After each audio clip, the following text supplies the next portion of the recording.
Deep in the heart of Australia's arid centre, amongst the ancient rocky landscapes near Alice Springs, lives a bird that is more than just a survivor. It's an artist, an architect, and a master performer. This is the Western Bowerbird. The most remarkable thing about the Western Bowerbird is not its appearance, but what it builds. The male constructs a bower, which is not a nest, but an elaborate stage designed purely to attract a mate. This bower is an avenue-like structure, built from two parallel walls of twigs set firmly into the ground. It can take weeks of meticulous work, with the bird carefully selecting and placing each and every stick. He will often build it in the shade of a witchetty bush or beneath a rocky overhang, protecting it from the harsh desert sun.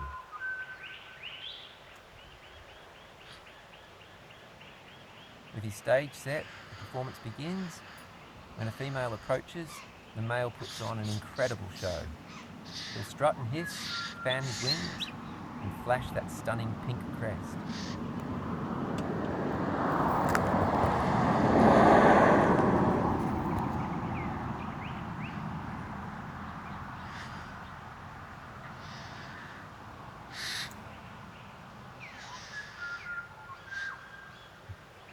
High in the ancient rock faces, another local resident keeps a watchful eye. As the heat of the day retreats, the rocky escarpments come to life. These are the black-footed rock wallabies, a species perfectly engineered for this rugged world. They live in close-knit colonies, seeking shelter from the sun in deep crevices and cool caves. Their powerful hind legs and unique non-slip feet allow them to bound up near vertical cliffs to escape danger and find food. They are browsers, feeding on native grasses, leaves, and roots, getting much of the precious water they need directly from the plants themselves. Seeing them move so effortlessly through this harsh terrain is a reminder of how beautifully life has adapted to the red centre.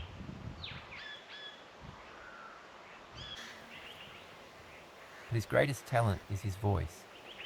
The Western Bowerbird is a phenomenal mimic. His calls are a complex mix of hissing and churring, interwoven with the stolen sounds of the Outback. Listen closely, and you might hear the screech of a wedge-tailed eagle, the call of a butcher bird, or the cackle of a kookaburra. They are so skilled. They also mimic the sounds of the modern world, the click of a camera shutter, the whine of machinery, or even a barking dog. It's a vocal performance designed to show off his intelligence and fitness. While the male is focused on his art, the female is the discerning critic. She will visit several bowers, carefully inspecting the construction and watching the male's performance before choosing a partner. After mating, the female's work begins.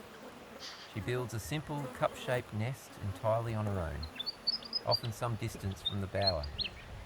She incubates the eggs and raises the chicks with no help from the male, whose attention remains fixed on his bower, ready for his next performance. These birds are vital to their ecosystem.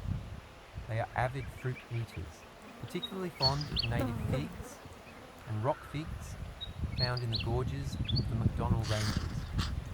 By eating these fruits, they play a crucial role in spreading seeds throughout the arid landscape.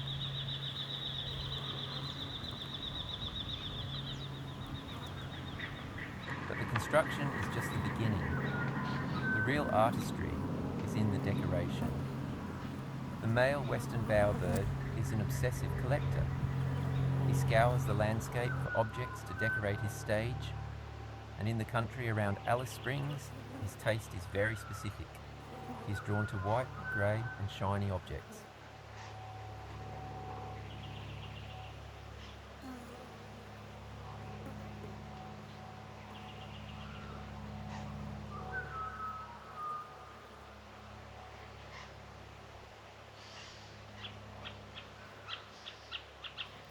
Not quite a kangaroo, not quite a wallaby.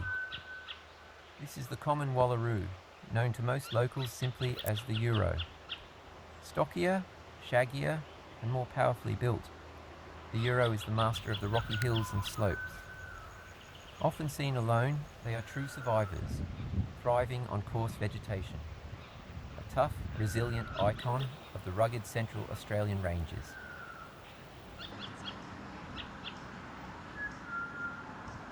The vibrant green of the Australian ringneck is a startling splash of colour against the ancient red ranges.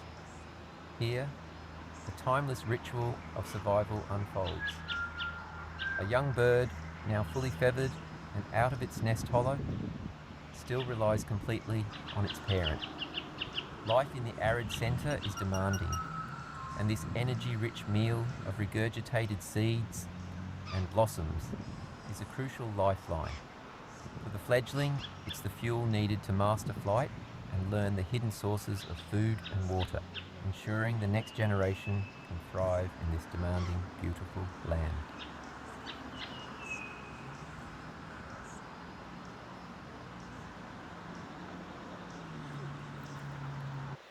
His courtyard becomes a treasure trove, a museum of desert finds.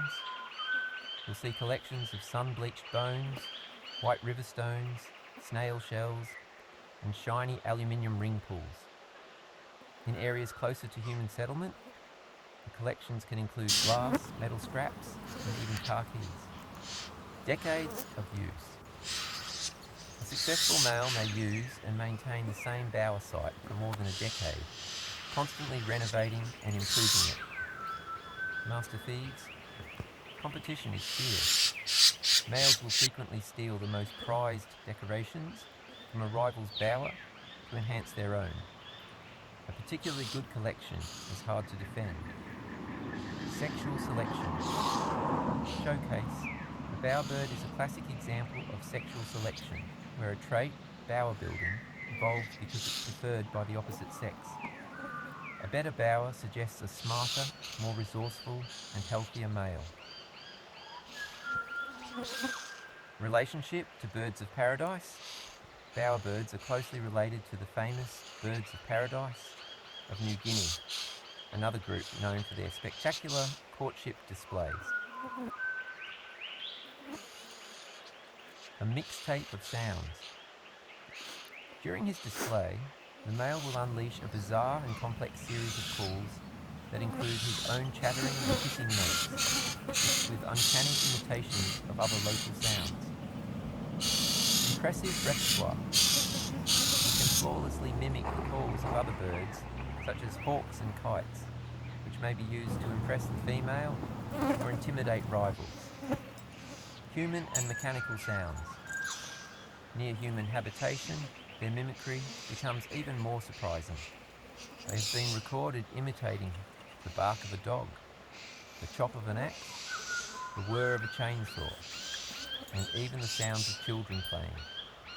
Imagine walking through the bush and hearing a child's laugh, only to find a bowerbird. Thanks so much for watching. If you enjoyed this video, please consider hitting the like button and subscribing. It's the best way to support this channel and helps me continue bringing these stories from the wild to you. And if you'd like to take a piece of this incredible landscape home, I've just launched my new store on Fourth Wall. It's filled with unique merchandise featuring my own wildlife and landscape photography. The link is right there in the description below. Thanks again, and I'll see you in the next one. What happens if you add some red bits of paper? Oh no, what have you done? He's not impressed with the red bits of paper I placed there.